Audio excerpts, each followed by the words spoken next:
4월 마지막 주 예배를 오늘 사랑하는 성도들과 함께 예배드리게 된 것을 진심으로 감사를 드립니다. 다 같이 기도함으로 예배를 시작하도록 하겠습니다. 살아계셔서 역사하기를 원하시는 주님, 어느덧 4월도 이제 마지막 주를 맞이합니다. 우리 귀한 성도들이 세상의 한복판을 살아가는 동안 하나님의 거룩한 자녀로서의 삶을 갖고 잘 이겨 감당케 하여 주시고, 악한 세상을 대할 때마다 하나님의 거룩한 자녀로서 아름다운 소통이 이루어지며 그들 안에 새로운 새 생명의 역사가 이루어지기에 하나님 은혜를 베풀어 주시옵소서. 오늘도 말씀을 통해서 우리의 영혼이 새로워져서 하나님의 거룩한 뜻을 이루어드리기에 부족함이 없게 하여 주시고, 또 드려진 귀중한 헌금을 통해서 하나님의 나라가 세워져가는 놀라운 역사가 이루어지게 하시며, 살아가는 성도들 한 손 한 손을 하나님 기억해 주셔서 저희들의 모든 삶을 우리 하나님께서 책임져 주시옵소서. 모든 예배를 주관하시고 이끄신 우리 하나님께 감사드리며 살아계신 예수님의 이름으로 축복하며 기도하옵나이다. 아멘. 오늘 말씀은 그리스도인이 사는 길이 무엇인가 하는 부분을 베드로전서 3장 18절로 22절까지의 말씀을 갖고 우리 함께 은혜를 받고자 합니다. 그리스도인이란 무엇일까요? 그리스도인은 예수님을 닮는 사람들이라는 뜻입니다. 그래서 오늘 본문의 말씀 속에는 이 세 가지의 숨은 그림을 한번 찾아볼 수 있어야 합니다. 첫째는 예수 그리스도의 죽으심과 부활하심과 승천의 메시지와, 두 번째는 이 40주야를 심판하기 위해서 홍수로 내려진 그 상황 가운데 하나님은 방주를 띄어서 그 심판의 홍수 위에 떠다니는 노아의 방주 그 자체입니다. 세 번째는 그 가운데 세례를 받고 선한 양심을 통해서 하나님 나라, 곧 그리스도인이 살아가야 할 거룩한 길을 따라 전진해 나가는 성도의 삶을 보여주고 있는 내용이 오늘 본문을 통해서 우리에게 보여주고 있습니다. 다시 말해서 간단하게 여러분 설명해 드린다면, 첫째는 예수 그리스도, 두 번째는 노아의 방주, 세 번째는 하나님 나라에까지 이르는 세례를 말하고 있습니다. 이 세 가지 이야기가 중첩되어 있는 내용이 오늘 본문의 말씀입니다. 그리스도의 죽으심과 부활, 승천을 배경으로 타락한 노아 시대를 홍수로 심판하실 때 방주로 인하여 띄어보내면서 심판받고 있는 이 세상에 떠다니다가 마지막 아라랏산에 이르게 되는 그 구원받은 성도에 대한 말씀을 오늘 베드로는 말하고 있습니다. 이 말씀을 통해서 우리 성도들이 어떤 은혜를 함께 나눠야 될지를 오늘 저는 하나하나 우리가 함께 나눠가기를 원합니다. 타락하고 폐륜과 공존하고 있는 이 노아 시대 같은 오늘날의 모습 속에서 교회와 성도가 해야 될 일이 무엇인가를 분명히 보여주고 있는 그 초점이 담겨 있는 내용이 오늘 본문의 말씀이 되겠습니다. 그래서 오늘 베드로전서 3장 18절부터 우리 한번 읽어보겠습니다. 3장 18절 말씀. 그리스도께서 단번에 죄를 위하여 죽으사 의인으로서 불의한 자를 대신하였으니 이는 우리를 하나님 앞으로 인도하려 하심이라. 육체로는 죽임을 당하시고 영으로는 살리심을 받으셨으니. 자, 20절 말씀. 그들은 전에 노아의 날 방주에 준비할 동안 하나님이 오래 참고 기다리실 때에 복종하지 아니하던 자들이라. 방주에서 물로 말미암아 구원을 얻은 자가 몇 명뿐이니 겨우 8명이라. 이렇게 소개하고 있습니다.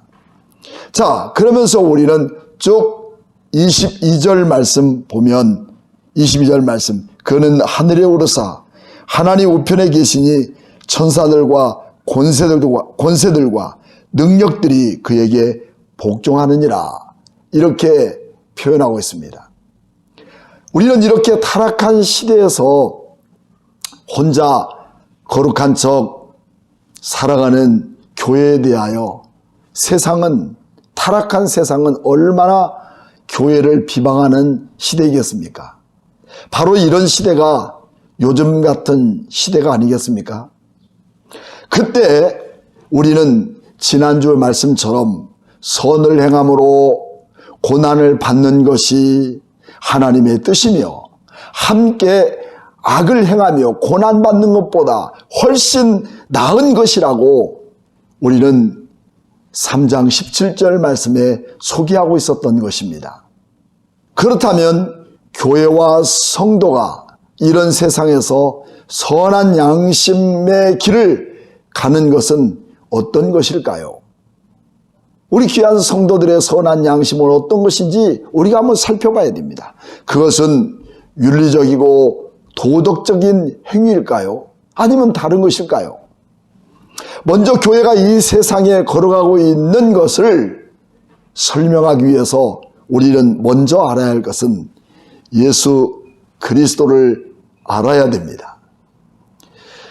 교회인 우리 성도들, 그리고 내 자신이 누구이며 무엇을 어떻게 해야 하고 어디로 가는지를 분명히 알아야만 우리는 그 해답을 찾을 수 있다는 것입니다.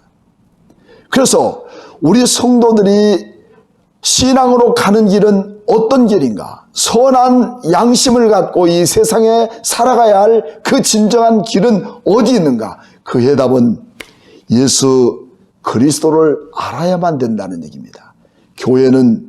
교회의 가장 근본적인 핵심은 기독론이신 예수 그리스도를 알아야만 그 해답을 찾을 수 있다는 말씀입니다. 교회와 성도가 방향을 잃고 예배를 잃고 세속과 섞여서 혼합된 모양만을 갖추는 것이 진정한 교회입니까?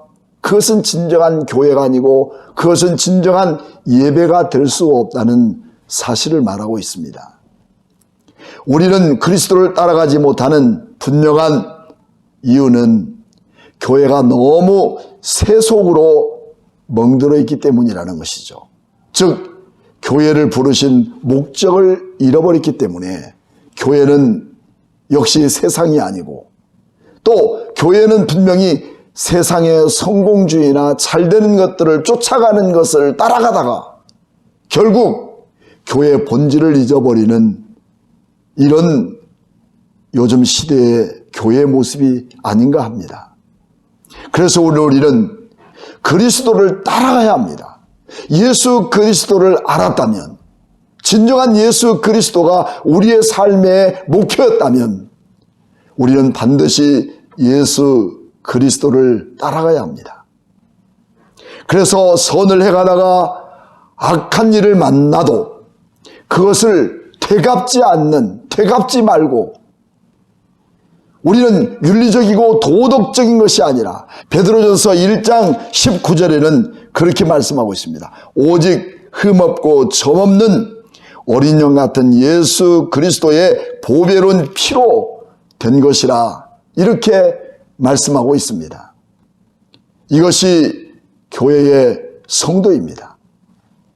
세속적인 그 방법과 수단으로 세워지는 그 자체가 교회가 아니라 교회의 길은 곧 그리스도의 길입니다. 성도의 길은 그리스도가 가신 그 길을 갈 수 있는 사람들이 영원한 산 소망을 가질 수 있는 자격이 있는 것이죠. 노아 시대 때 8명이 될 수 있는 그 자격 말입니다. 그 8명만이 방주 안에서 구원받을 수 있는 그 자격, 이는 죄에 대하여 온전히 죽고 또 하나님에 대하여 살았다는 그 분명한 뜻입니다. 참된 부활신앙은 이 세상에서 악한 사람을 만날 때 그들에 대하여 악으로 대갚지 않고 선으로 대하는 사람들 그 자체입니다. 그렇다면 그리스도가 가신 길은 여러분 어떤 길일까요? 그리스도인들이 예배당에서 예배를 드리는 것으로 모든 예배가 다 끝나지 않고 우리는 세상 사람들과 소통할 때에 그들과 함께 선한 양심으로 대하는 것, 그 역할을 우리 성도들이 맡는 것이라는 거죠.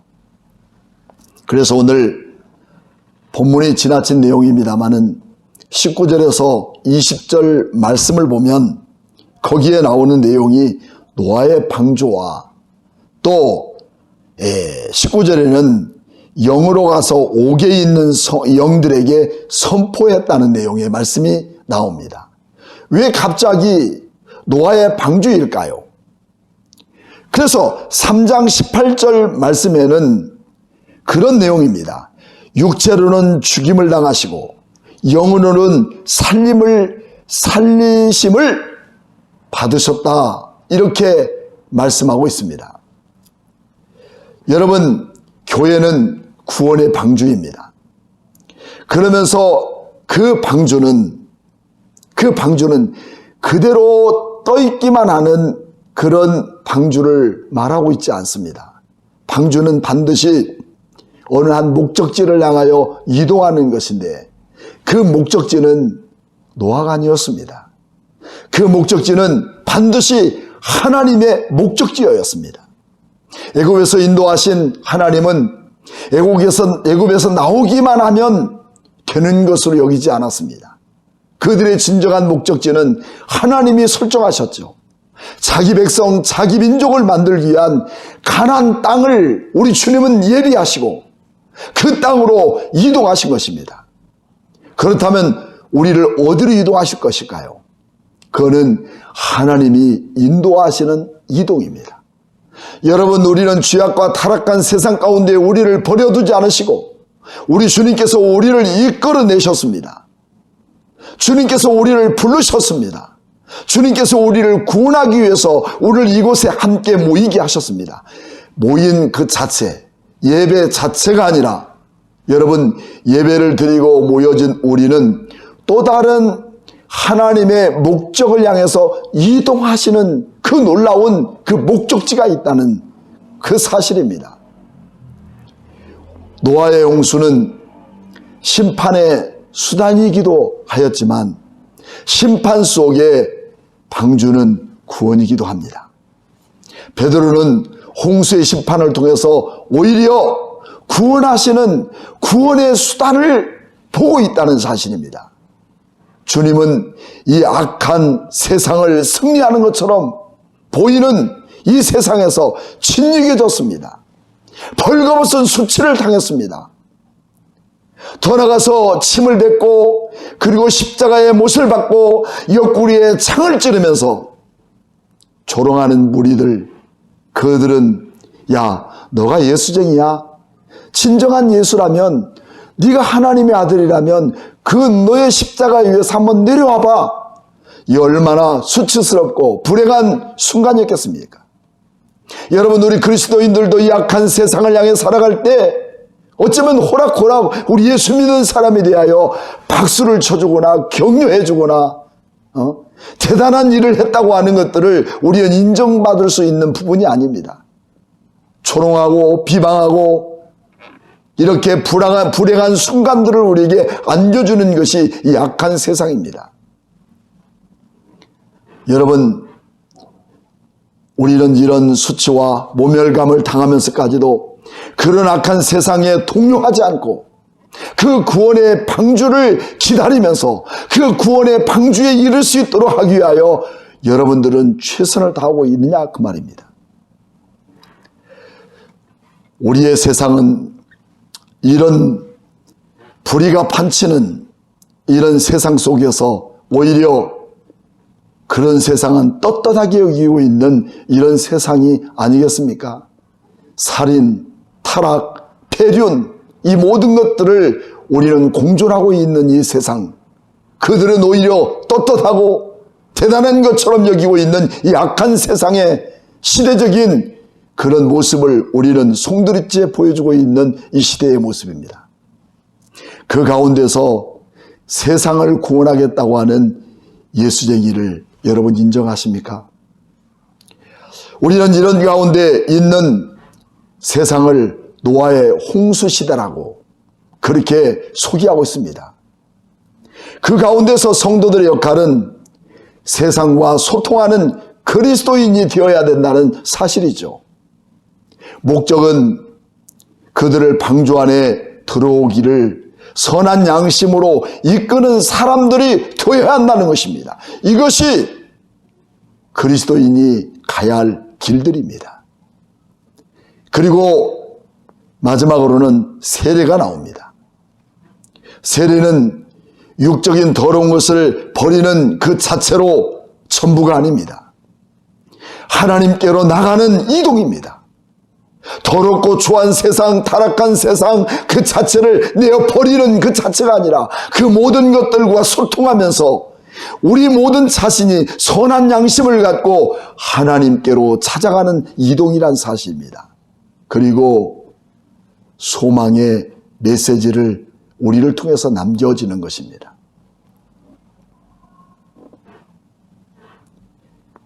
우리는 18절에서 19절 말씀을 분석해 보면 18절의 그 주제는 예수 그리스도께서, 18절 첫 번째가 예수 그리스도께서, 두 번째는 육체로 죽임을 당하고 세 번째는 영으로 살리심을 받으셨다.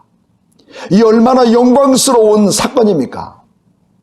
세상의 죄와 그리스도를 끝장내기 위해서 예수 그리스도를 십자가에 매달아서 그들은 조롱하며 즐거워하며 십자가에 매달려 죽었습니다.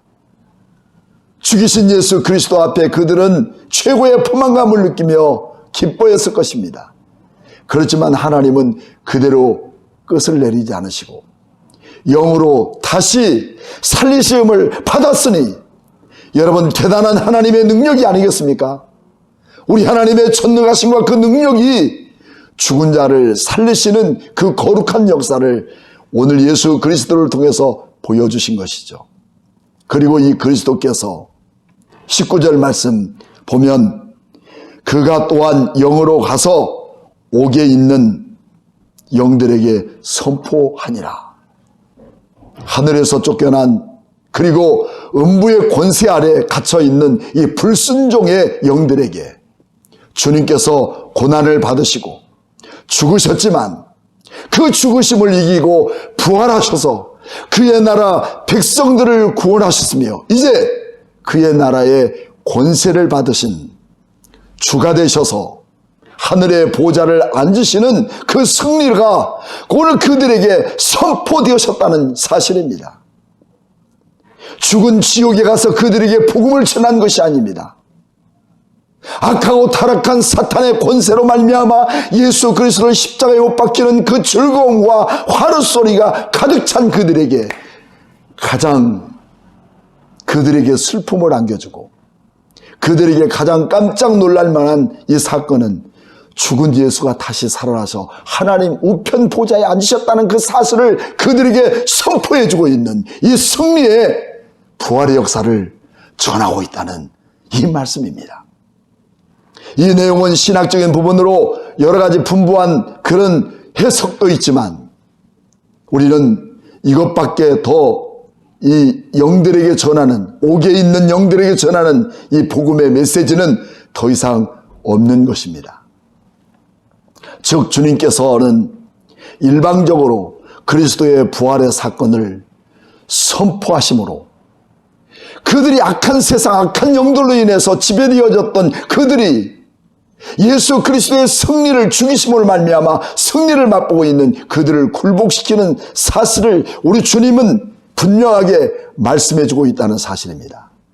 그러므로 옥에 있는 악한 영들, 즉 악한 세상에 타락한 이들에게 고난을 이기시고 부활하시고 산 소망이 있는 우리 성도들이 들려주는 진정한 복음이 그 자체가 아니라 우리는 감동적으로 보여주는 복음의 증거자가 되어야 되겠다는 겁니다. 들려주는 복음이 아니라 보여주는 복음, 이것이 우리 성도들에게서 몸에 배일 정도로 베드로전서를 통해서 우리는 익숙해야 합니다. 지금까지는 교회들이 전하는 복음, 여러분 우리는 나가서 부침개로 붙이고 차전도를 하고 이런 모든 사실로 인해서 그들의 뜨거운 감동이 아니라 우리는 그들에게 진정으로 우리의 삶의 복음의 능력이 보여져야 됩니다. 어디에서? 즐거움 속에, 행복 속에서가 아니라 고난 속에서 고난당하는 그들에게 대하여, 고난을 그들을 통해서 받고 있는 우리의 모든 성도들의 삶 속에서 참된 그리스도인을 전해줄 수 있는 우리 풍성한 하나님의 소망의 그 영광스러운 소망을 갖고 사는 성도의 그 기본적인 마인드가 오늘 여러분과 저에게 있느냐는 것입니다. 이것이 우리는 회복돼야 합니다. 우리에게서 이런 놀라운 사실은 하나님의 심판 때, 악한 세상을 심판하실 때 노아의 방주에 타고 있었던 구원받은 사람들은 방주에서 바다에 둥둥 떠 있기만 하지 않았습니다.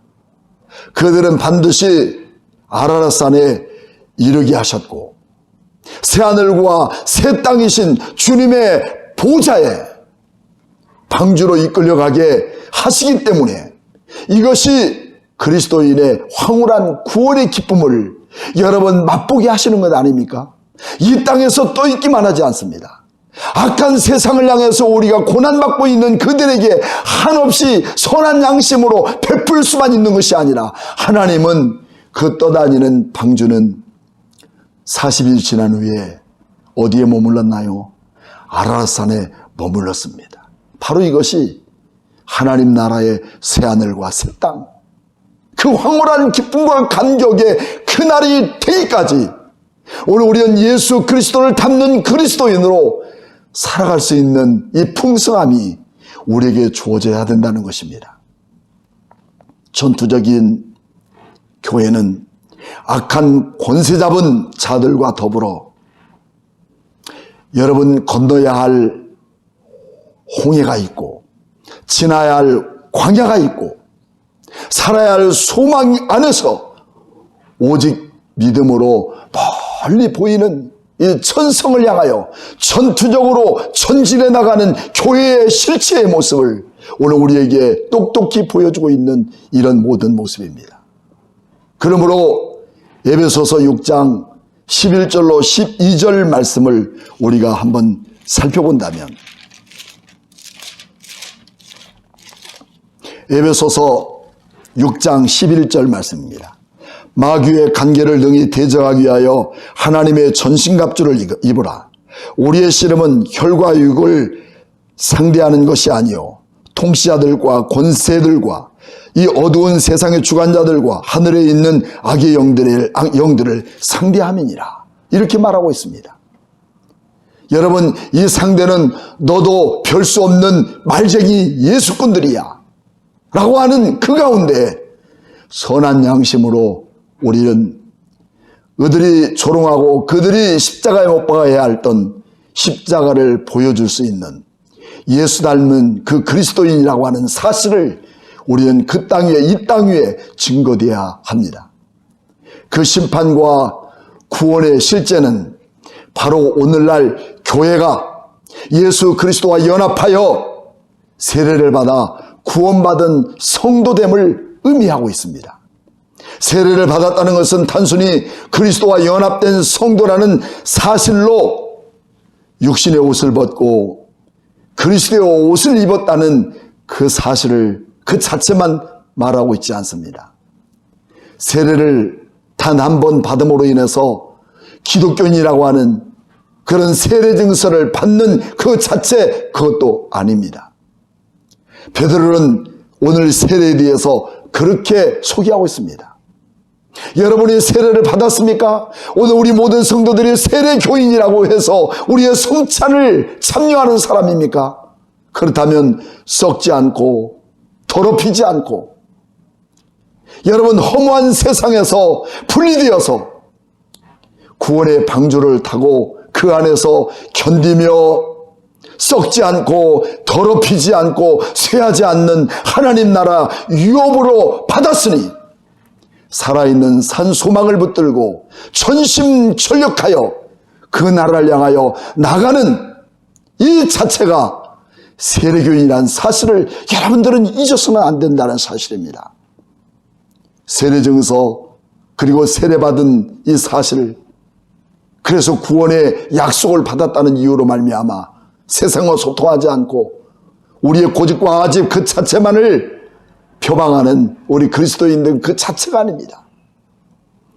그래서 오늘 베드로전서 3장 21절 말씀에 물은 예수 그리스도께서 부활하심으로 말미암아 이제 너희를 구원하는 편이 곧 세례라. 이는 육체의 더러운 것을 제하여 버림이 아니요 하나님을 향하여 선한 양심을 간구함이니 이렇게 말씀하고 있습니다. 하나님을 향한 선한 양심에 간구하는 사실입니다. 개역 성경에는 이렇게 소개하고 있습니다. 오직 선한 양심이 하나님을 향하여 찾아가는 것이라는 겁니다. 우리가 찾아야 할 것은 오직 하나님을 향하여서 찾아가는 것입니다. 내 인간과 주관적인 생각, 우리가 세례를 받은 그 자체로 인하여 바라보고 있는 그것을 찾아가는 것이 아니라 하나님을 향하여 찾아가는 것입니다. 방주의 진정한 목적은 내가 가고 싶은 방향을 향해서 가는 거 아닙니다. 하나님이 준비하신 땅, 하나님이 예비하신 땅, 그 땅은 마른 땅입니다. 그 땅을 정착할 수 있는 그 땅입니다. 영원한 정착지입니다. 세례는 죄를 씻는 표이기도 하지만 방향성에는 하나님을 향하여 찾아가는 것입니다.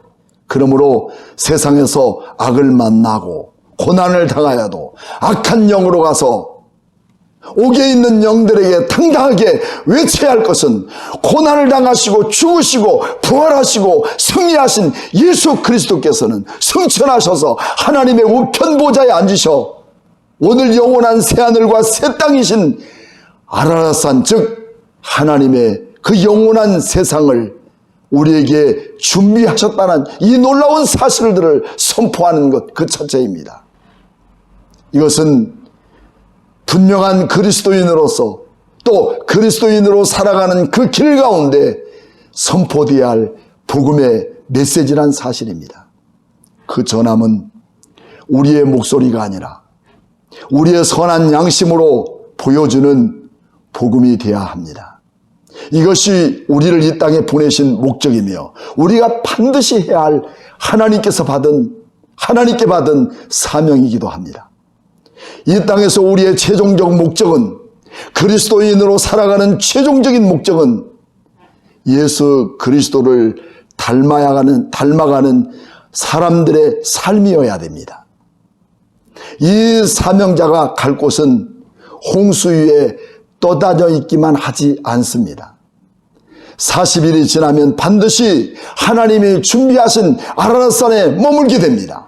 그곳은 바로 우리 여러분과 제가 마지막으로 가야 할 새하늘과 새 땅, 하나님의 새로운 나라, 영원한 하나님의 축복의 땅을, 그 소망의 땅을 딛고 살아야 될 그 놀라운 소망이 우리에게 펼쳐지기 때문에 우리는 황홀한 그 기쁨이 오늘 여러분과 저에게 있지 않습니까? 이 기쁨이 악한 세상을 지나는 동안 그들과 선한 양심으로 소통하여 나아갈 때 반드시 하나님의 나라는 최고의 축복으로 오늘 여러분과 저에게 다가오실 것을 분명히 믿습니다. 그래서 우리는 주님 오실 그때까지 그리스도인으로 살아가는 그 귀한 삶이 우리 길이어야 됨을 믿고 당당하게 이제 큰 눈을 뜨고 살아가는 우리 모든 성도들 되기를 주의 이름으로 축복합니다. 기도하겠습니다. 고마우신 하나님 감사합니다. 타락하고 폐허된 이 세상 가운데 우리를 두신 이유는 그들을 구원하여 예수 그리스도의 예비하신 새하늘과 새 땅까지 이르게 하는 그리스도인의 삶의 길을 이 땅에 보여주기를 원합니다. 우리는 그들을 통해서 조롱을 받고 있는 우리의 모습입니다. 그렇다고 우리는 악을 악으로 갚는 우리의 모습이 아니라 그들 속에 선한 양심으로 예수 그리스도의 복음을 전파하는 그 자체만 아니라 보여주는 복음을 나타날 수 있는 곧 그 시대가 오늘 이 시대입니다. 그러므로 오히려 그들이 오히려 우리를 통해 부끄럽게 하게 하고 복음 앞에 자신을 부끄럽게 내려놓고 새로운 인생의 삶을 전환시킬 수 있는 기회가 되게 하나님 은혜를 베풀어 주시옵소서.